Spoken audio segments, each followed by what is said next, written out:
துன்பம் வந்தாலும் நான் கலங்கிடவே மாட்டேன்.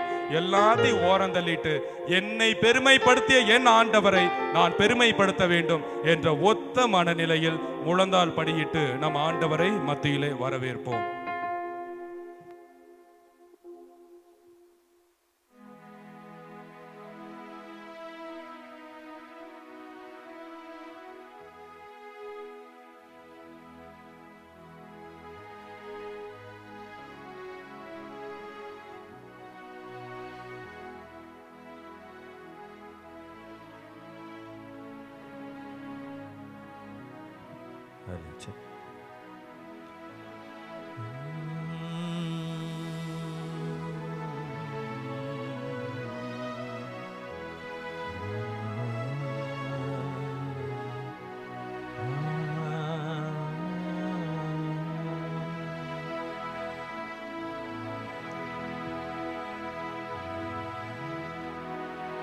நித்திய ஸ்துதிக்குரிய